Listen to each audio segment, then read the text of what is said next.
All right. Good morning, everybody. Good morning. Ronald Gordon here on Texas in Color. And I have this young lady. We had her on before. She is just doing her thing up there in Bell County. And we were just talking offline on the turnout. It's just spectacular the way things are turning out. So, before I forget, this is my girl Brandy Byrd right here. Brandy LL Byrd. Let me get this straight. That's right. Thank And you so much. yeah, and we were talking about the election on how it is. I was telling her that we had record numbers here in Bexar County, and you there in Bell County. What did the lines look like when you were there? So when I got out there, it was in the morning. So about 8:30 in the morning, and the line was like wrapped around the building. I have never seen it like that. And I was so excited, and I'm like, oh wow. And then I was talking to the other people there, and I'm like, have y'all ever seen it like that? And I was like, no.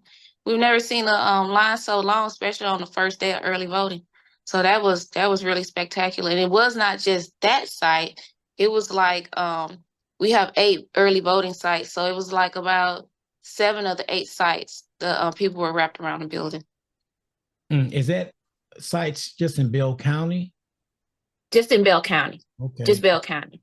okay, Yeah. okay. So, when we first talked, um, once again, thank you for your service. You was spent 17 years in the military. No, 14 years in the Army. United States Army Rapid Deployment. Okay. Yes, But thank you for your service and what you're doing. So now the other thing that you're doing, now you want to go out and be the Bell County tax assessor collector. And that's correct. so you're going out for that. So I think last time we talked about transparency on what you want to bring to them out there. Some of the things you want to let everybody know exactly what the tax assessor does. And I think a lot of people don't know exactly what their duties are and what they do. Can you explain to us a little more exactly what you'll be doing?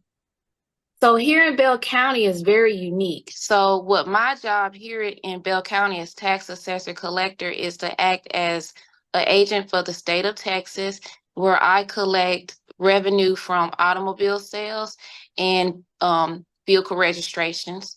Not only that, the alcohol and liquor tax. Not and then also I'll be over a couple of budgets there in the county, and that is my job. And also as I move around with the people, I also my another job is to have bring goodwill to the people for the office. So you said be handling some so what would you be handling about accounts and stuff you were saying? What would you be overseeing the budget or what? So as far as budgeting for that, for the 4 offices and the couple of funds that I'll be over, one is like hospital, another is child safe, and there's 2 others that I'll be responsible for. And so I'll be making sure, T's are crossed, I's are dotted. And I'm the main person responsible for those budgets. So and I make sure everybody do their jobs. Okay. Another thing you're gonna be doing, what is this? And let me get to it again. It sort of jumped away from me. Yeah, I don't know how it did that. It was me. Um, you plan on collaborating closely with the tax advisory board to ensure that the Yes. Oh, so okay, 2 things that I believe in bringing innovation and life to offices, right? So 2 things that I want to do for my county as a tax assessor collector is, one, although I don't deal with property taxes per se, I believe in collaborative government.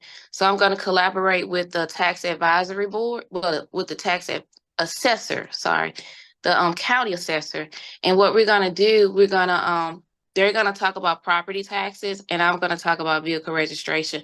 They already do that. If you call and you say, hey, I want a class, they already do that, but nobody ever calls and say, hey, I would like a class or or anything like that. So I'm going to go hand in hand with them, and we're going to go around the county continuously and talk to people. They're going to talk to people about managing their tax liability. How can they, leverage their funds, better, so they can, manage the property taxes.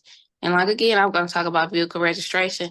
Plus, I'm gonna bring voter registration and vehicle registration together, and then we can be efficient on time and services that we give to the public. Okay, and that was the next question I was going to ask. I got it. Yes, we on task. Yeah, like the voter registration, vehicle registration. Um, so how would you do that to streamline that process together?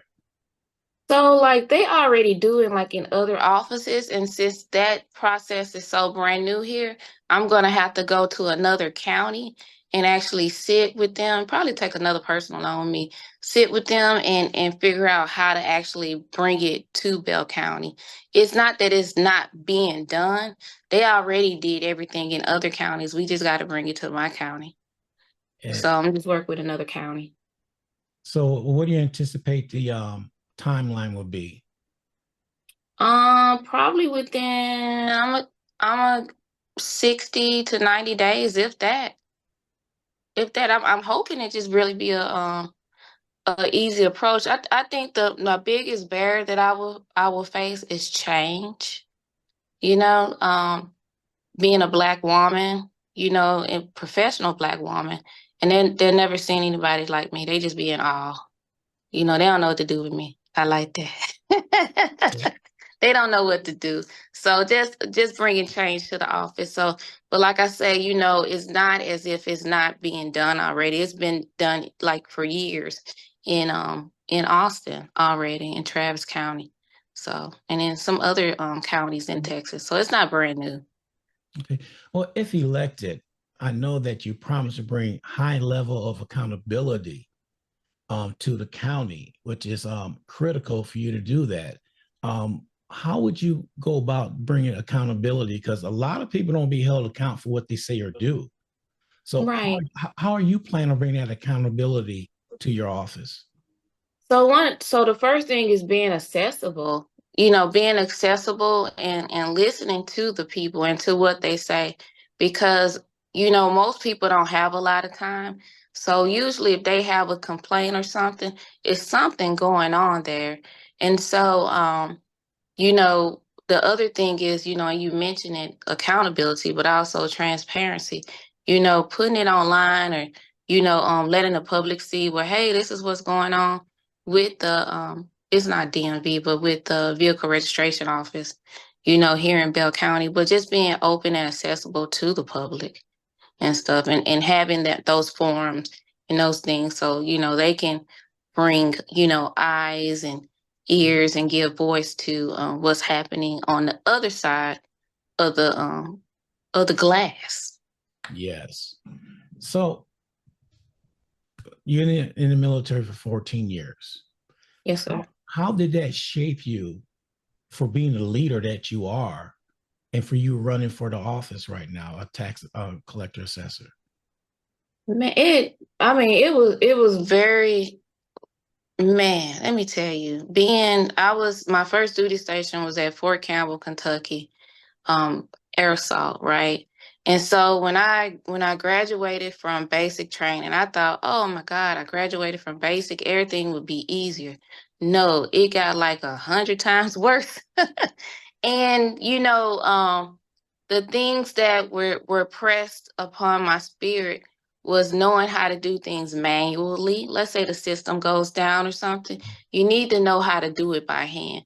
Not only that, you need to have heart for what you do. You can't just give up. You gotta fight against your inner self and dig down deep and not give up and have a lot of heart. And then the way we worked, like we would do, for instance, being at Fort Campbell, you have to be air assault qualified, right?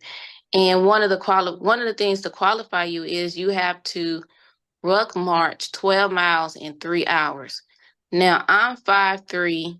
Back then I was all of 98 pounds. On your back you have to ruck, which means backpack, like a light infantry load. That's 150 pounds. Let me tell you. And I'm short, so guess what? I had to run, right? Um, and then after we do that, you don't get the day off. You have to go back into the office and you have to work. You don't get time off. And then not only that, you have to provide a high quality of customer service. So that my first duty stations helped shape the person I am today. Yeah, we don't quit. Oh, I see that. Okay. So let's talk about 13 days left to the Mhm. election. What are you doing? What are you doing getting out there? Are you doing anything different? Are you trying another approach? Or are you just out there, just make sure everybody see you and know who you are and what you're running for? So one of the most important things out is going out to the polls. Make sure you have your signs out, but going out to the polls and greeting the people. Thank you for coming. Thank you for being civically engaged. We appreciate you. And then I'll hold up my sign, and then I'm not extra. I'm extreme. I have a lot of a spirit, and I'm a happy person. And so I hold up my sign and like, hey, you know wave at them. Thank you for coming out. And vote Byrd for Bell. We pass out like we believe in voting down blue, so we'll pass out a Democratic voting guide, and then just interact with the people. Some may not, like, oh, okay, they may be Republican, or maybe they don't want to be bothered. But most people are like very, very friendly. They um they appreciate that connectedness, and it comes from a genuine place. I'm just like, whoever you vote for, thank you for voting, because it's really hard to get people to come out and vote. And so we just appreciate you being civically engaged and voting. So, yeah. So, do you have any early numbers on early voting in Bell County? No, you know what? So the last time I looked at it, yesterday, I think it said like 16,000 people. But I'm just tell you, as a candidate, I'm looking for my numbers. They're not showing it. And I'm like, man, I want to see where I'm at. Oh, well, you know they're not going to do that I for might you have to. early. I need to add some. I need to add some to Intel guys. Hey, help me out. Come look for these numbers. See Yeah. where I'm at. But I believe I'm a God fearing person. Spiritual led. And I believe what will be, but it is greater than just me, running for a candidacy or even winning, right?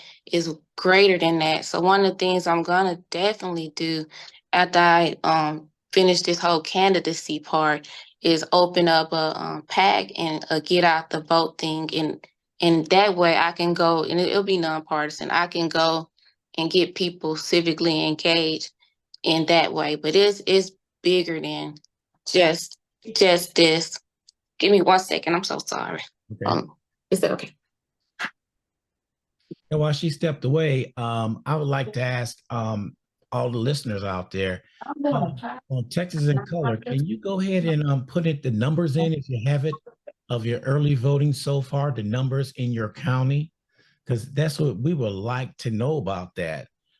You just let us know. I know here in Bexar County, we're up to 93,000 already that early voting. So if your county knows the numbers, please post it so we keep up with it.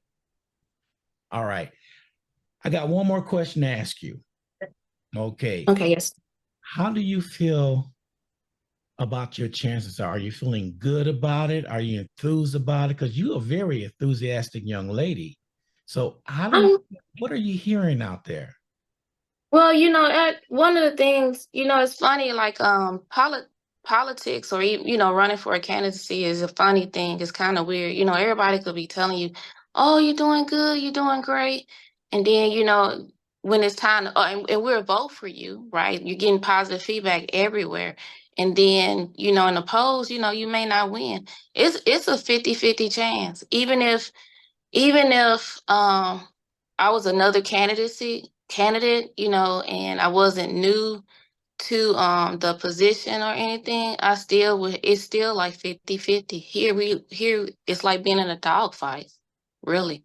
Mhm. You know, um I meet Republicans all the time because I'm talking about money, and they're very receptive and stuff. I met one the other day, and he was like, Brandy, I'm so happy I met you because I'm out here and I'm I've been a Republican, long time Republican. That's all I know. But then I meet you, and you have changed my whole way of thinking. And I'm like, yes. I'm like, because things aren't what I call it smoke and mirrors. Things aren't what they appear to be. And I need for you to go and peel back the layers and start interacting with people and talking to them and ask them to show you some stuff on paper, show you the numbers and stuff, and show you, justify what they're saying. Don't just believe it because they lie all the time.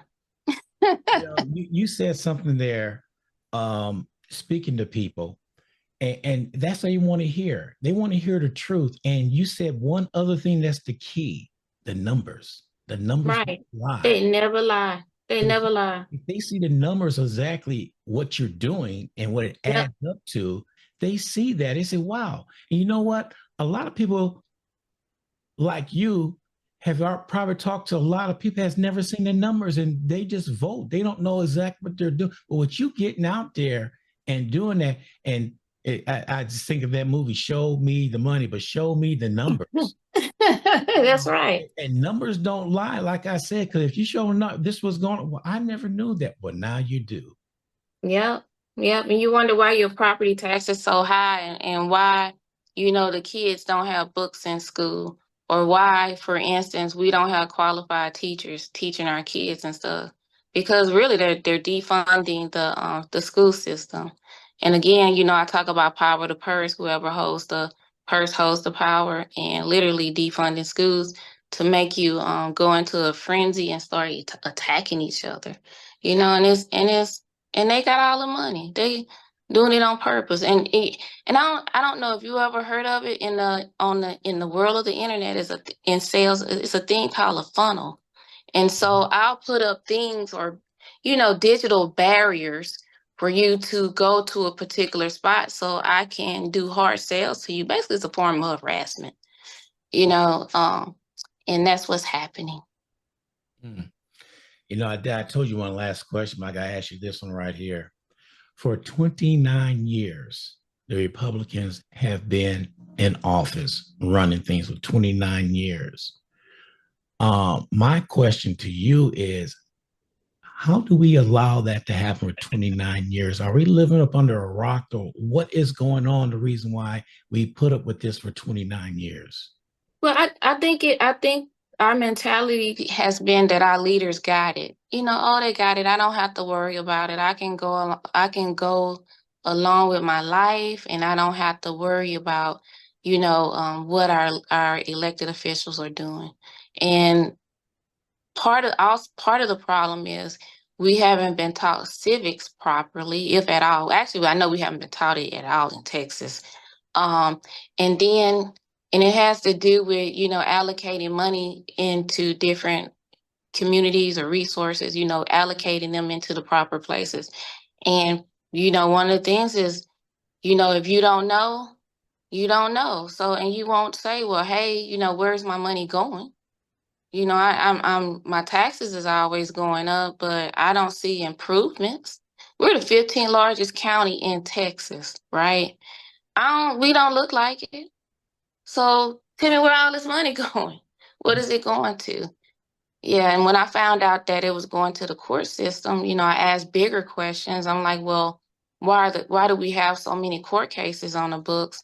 And what it is that we have people basically working in the court building, and lawyers, judges, all the things, and they're not doing their jobs.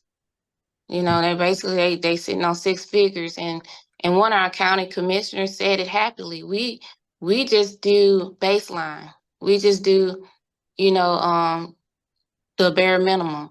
He said this, and was happy to say it, proud, proud. Mm. That's not right. I go back to Sam Cooke. I play him every day. Song came out in 1963. A change is going to come. Yes, But, sir. but in Yes, sir. order for that change to come, we have to get out and vote. That's right. I hope the people in Houston hear this. I was talking to my aunt this morning over the phone. All I can hear is all them potholes she's hitting. That's how loud it was. Hmm. Just continues like she's in the Jeep, like shh. I'm like, can you please call your elected officials and tell them to fix this street? Because Yeah. it should not be like this. And Houston has its own bank. I ain't know, I don't think you know that. Houston has its own bank. The city of Houston has its own bank. Mm, Mhm. Yes. When I say own bank. mm. Boy, learn Yeah. something new every day. I'm telling you. Yes, sir. Yes, sir. So it's no excuse for not having these potholes fixed. So that's for my people in Houston. Okay. All right. Before we leave, tell everybody how they get a hold of you and how they can support you. Okay. My name is Brandy with a Y and Byrd with a Y, Byrd. Byrd for Bell. My phone number is 254-818-8252. Website is Byrd and 4 is FOR. Bell is spelled out and .com. Facebook, same thing, Brandy LL Bird. Just look for me, interact with me, engage, and if you go to Act Blue and you search my name, Brandy LL Bird, please donate some money to me and support your local candidates. We appreciate it. All right. Well, thank you, Brandy, for coming back on the show. We appreciate it. And I'm looking forward to hear from you. I don't care what time it is on election day. You Yes, sir. call and let me know I won. That's all I want to know. Okay. Okay. All right. Yes, sir. You take care and we'll talk to you later. You too. Thank you. Okay. All right. Bye. Bye-bye. Thank you for watching Texas in Color. Please tune in every Wednesday at 11 a.m. And please don't forget to subscribe to the channel and hit that notification button so you'll be notified each and every time we go on live.